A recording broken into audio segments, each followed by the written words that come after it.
안녕하세요. 모두가 사는 교회 올리브교회 박종범 목사입니다. 오늘도 하나님의 은혜와 평강이 우리 주 예수 그리스도 안에서 저와 우리 모두에게 넘쳐나길 주의 이름으로 축복합니다. 오늘은 미가 1장 1절에서 7절 말씀에 근거해서 모레셋 사람 미가에게 임한 여호와의 말씀이라는 제목으로 하나님 말씀을 전하도록 하겠습니다. 신명기를 이제 마무리하고 미가에 이르게 되었습니다. 미가 선지자는 우시야, 요담, 아하스, 히스기야 이때 활동했던 선지자였습니다. 그래서 북쪽의 사마리아와 남쪽 유다에게 하나님의 말씀을 대신해서 전했던 선지자였습니다. 그러니까 이사야 선지자와 동시대 사람이었고요. 호세아 선지자와 동시대 사람이었습니다. 그리고 가장 악했던 왕 아하스나 또는 가장 선했던 왕 히스기야 시대를 함께 공유했던 사람이 미가 선지자였습니다. 그러니까 예수님이 오시기 전 약 700년 전의 사람이 미가다 이렇게 아시면 되겠습니다. 그때 북쪽의 사마리아와 남쪽의 예루살렘을 향하여서 미가 선지자가 하나님의 마음으로 예언하고 있다라는 것을 아시면 되겠고요. 그리고 미가는 전체적으로 하나님의 심판과 회복에 대해서 말씀하고 있습니다.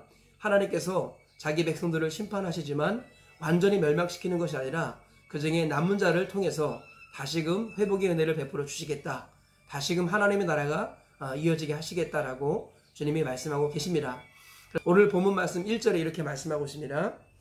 유다의 왕들 요담과 아하스와 히스기야 시대에 모레셋 사람 미가에게 임한 여호와의 말씀 곧 사마리아와 예루살렘에 관한 묵시라. 네, 하나님께서 미가에게 하나님의 말씀을 주셨습니다. 바로 사마리아와 예루살렘에 대한 하나님의 말씀이다 라는 것입니다. 이것이 오늘 본문의 제목이고 오늘 말씀의 제목이며 또 미가 전체의 제목이다 이렇게 말할 수 있겠습니다. 하나님께서 미가 선지자에게 주신 하나님의 계시의 말씀, 이 말씀이 무엇인지 한번 살펴보도록 하겠습니다. 첫째로 하나님이 강림하셔서 말씀하실 것이니 들으라 라고 2절에 이렇게 말씀합니다. 백성들아 너희는 다 들을지어다. 땅과 거기 있는 모든 것들아 자세히 들을지어다. 주 여호와께서 너희에게 대하여 증언하시되 곧 주께서 성전에서 그리하실 것이니라. 여호와께서 그의 처소에서 나오시고 강림하사 땅의 높은 곳을 밟으실 것이라. 하나님께서 강림하셔서 이 땅 가운데서 우리에게 말씀하실 것이니까 들으라 이렇게 말씀하고 계십니다. 둘째로 하나님께서 임하셔서 심판하시는 이유는 야곱의 허물과 이스라엘의 죄 때문이다 이렇게 말씀하고 있습니다. 4절 보니까 그 아래에서 산들이 녹고 골짜기들이 갈라지기를 불 앞에 밀초 같고 비탈로 쏟아지는 물 같을 것이니 이는 다 야곱의 허물로 말미암음이요 이스라엘 족속의 죄로 말미암음이라. 야곱의 허물이 무엇이냐? 사마리아가 아니냐? 유다의 산당이 무엇이냐? 예루살렘이 아니냐? 네, 야곱과 이스라엘은 같은 말입니다. 이스라엘 백성들이 하나님 앞에 범죄했다라는 것이에요. 특별히 사마리아와 예루살렘. 사마리아는 북이스라엘의 수도이고 예루살렘은 남유다의 수도인데 이 북이스라엘과 남유다 둘 다 범죄했고 그들의 우두머리 그 죄의 대표는 바로 북쪽의 사마리아 남쪽의 예루살렘 모두가 다 죄를 지었기 때문이다. 그래서 하나님이 임하시면 그들을 심판하실 것이다 이렇게 말씀하시는 것을 볼 수 있습니다.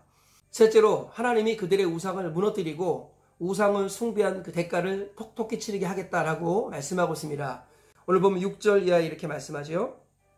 이러므로 내가 사마리아를 들의 무더기 같게 하고 포도심을 동산 같게 하며 또 그 돌들을 골짜기에 쏟아내리고 그 기초를 드러내며 그 새긴 우상들은 다 부서지고 그 음행의 값은 다 불살라지며 내가 그 목상들을 다 깨뜨리리니 그가 기생의 값으로 모았은즉 그것이 기생의 값으로 돌아가리라. 네, 기생의 값으로 돌아가리라 이 말은 우상 숭배를 음란과 간음으로 비유하여 설명하신 것입니다. 북쪽 이스라엘과 남쪽 유다 즉 사마리아와 예루살렘 모두가 우상 숭배하여서 하나님께서 그 결과를 톡톡히 치르게 하겠다라고 말씀하시는 것이 오늘 본문의 내용이다 라는 것입니다. 이 말씀에 근거해서 우리가 얻을 수 있는 교훈을 살펴보도록 하겠습니다. 첫째로 하나님 말씀을 듣는 것이 회복되는 유일한 길이다 라는 것입니다. 오늘 하나님께서 예루살렘과 사마리아를 심판하시겠다고 강림하신다고 이렇게 말씀하시는데요. 만약에 하나님이 정말로 곧바로 심판하실 거면은 이렇게 말씀하실 필요가 없습니다. 그냥 쓸어버리시면 되거든요. 그런데 이렇게 하나님께서 내가 강림하여 심판할 것이니까 너희는 나의 말을 들으라 이렇게 말씀하시는 것은 무엇이냐면 회복의 기회, 즉 회개의 기회를 주시는 것입니다. 하나님의 말씀을 듣는 자리에 있을 때 하나님께서는 회복의 기회를 주신다라고 말씀하시는 겁니다. 아무리 우리가 큰 죄를 지었다 할지라도 하나님은 돌아올 수 있는 길을 준비해 주시는데 그 길이 바로 무엇입니까? 바로 진리 되신 하나님의 말씀이라는 것입니다. 하나님의 말씀이 울려 퍼지고 그 말씀이 우리 가슴에 울릴 때 그때 우리가 회개의 기회를 얻을 수 있다고 하나님이 말씀하시는 겁니다. 그래서 하나님은 심판하시기 전에 반드시 하나님께서 먼저 말씀을 주십니다. 그래서 그 말씀을 듣고 돌이키는 자는 회복의 은혜를 누리는 것이고 그렇지 않으면 더 크게 멸망을 받을 것이다 라고 성경이 한결같이 말씀하고 있는 것입니다. 그러므로 우리 영혼이 사는 길, 우리 영혼이 회복되는 길은 바로 하나님의 말씀으로 돌아가는 것입니다. 하나님의 말씀이 외쳐지는 자리, 하나님의 말씀이 울려 퍼지는 자리에 우리 영혼을 갖다 두어야 합니다. 우리의 몸을 두어야 합니다. 그래서요 하나님의 말씀이 우리 몸과 영혼에 울려 퍼지도록 해야 한다는 것입니다.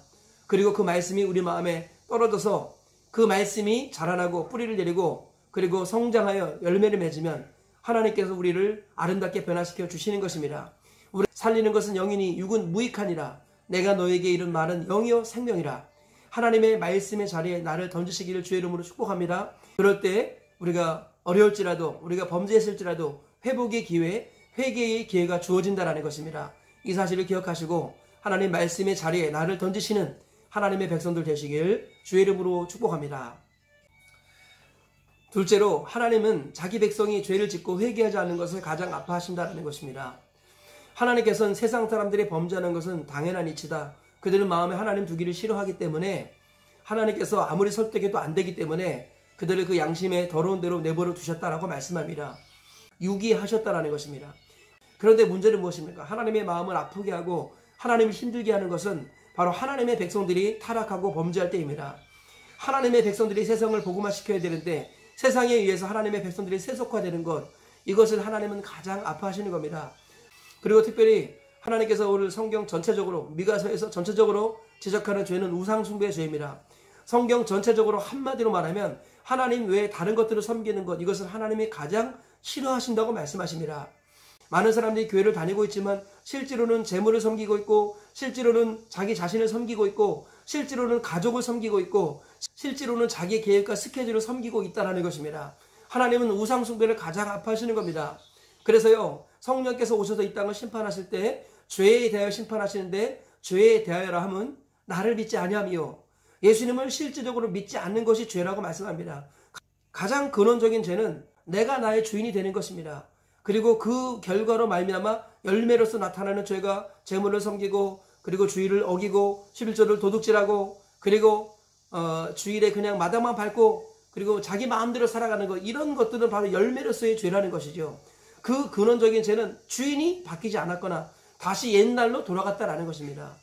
자기 백성이 하나님을 섬기지 않고 우상을 섬기는 이 죄에 대해서 특별히 그들이 이렇게 하나님이 얘기해도 회개하지 않는 것에 대해서 하나님이 아파하신다라는 것입니다. 그러므로 예수님을 믿는다라는 것은 주인을 바꾸는 것이다라는 것을 다시 한번 기억해야겠습니다. 정말로 예수님이 나의 주인인가? 예수님이 내 생각의 주인이고 예수님이 내 입술의 말의 주인인가? 예수님이 내 계획의 주인인가? 이것을 정직하고 진지하게 묵상해야 한다는 것입니다. 그래서 내가 나의 주인 되어 살아왔던 모든 죄를 회개하고 다시금 부활하신 예수님을 주인으로 모셔드려야 할 줄 믿습니다. 회개는 한 번의 사건이 아니라 평생의 여정이라는 것을 다시 한번 기억하시길 축복합니다.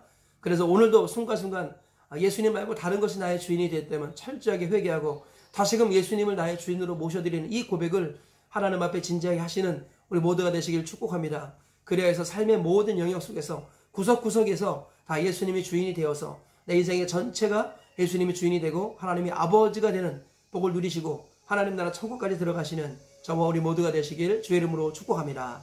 셋째로 하나님은 대표자에게 먼저 물으신다라는 것입니다. 오늘 하나님께서 말씀하실 때 우리 북쪽 이스라엘이라 말씀하지 않으시고 사마리아라고 말씀하시고요. 남쪽 유다라 말씀하지 않으시고 예루살렘이라고 말씀하십니다. 하나님은 북쪽 이스라엘의 대표가 사마리아고 남쪽 유다의 대표가 예루살렘이기 때문에 그렇게 말씀하신 것이죠. 하나님은 항상 대표자에게 먼저 물으신다라는 것입니다. 하나님께서는 하와가 범죄했을지라도 죄의 근원적인 책임을 아담에게 물으십니다. 왜냐하면 아담이 대표자이기 때문이죠. 어떤 경우가 있더라도 하나님께서는 그 집안에서 그 가장, 영적인 가장이 믿음을 지키면 그 가정에는 소망이 있다고 말씀합니다. 교회가 아무리 어려워도 교회를 대표하는 사역자가 무너지지 않으면 그 교회는 소망이 있다고 말씀합니다. 소그룹에 어려움이 있다 할지라도 그 소그룹의 인도자, 셀리더가 무너지지 않으면 그 소그룹은 소망이 있다고 말씀합니다. 그러나 교회가 잘 돌아가는 것처럼 보이지만 교회의 대표인 사역자가 무너지면 교회는 결과적으로 소망을 잃어버리는 것입니다.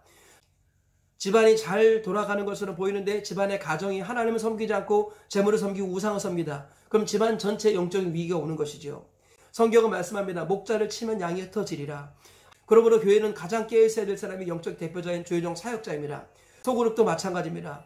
중간 지도자들이 깨어있을 때 그 소그룹들이 살아있게 되는 것이죠. 하나님은 항상 먼저 영적인 대표자에게 물으신다라는 것입니다.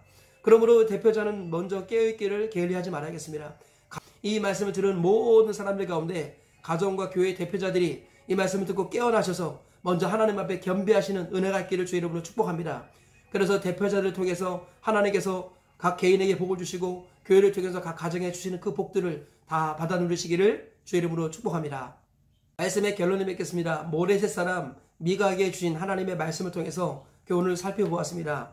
첫째로는 하나님의 말씀을 듣는 것이 회복의 유일한 길이다라는 것입니다. 둘째로는 하나님은 자기 백성이 회개하지 않는 것을 가장 아파하신다라는 것입니다. 셋째로 하나님은 교회든 가정이든 소그룹이든 영적인 대표자에게 먼저 물으신다라는 것입니다. 이 세 가지 말씀을 다시 한번 기억하시면서 이 말씀 붙들고 하루를 사시고 평생을 살아내셔서 승리하시는 하나님의 사람 되시고 천국까지 다 들어가시기를 주의 이름으로 축복합니다.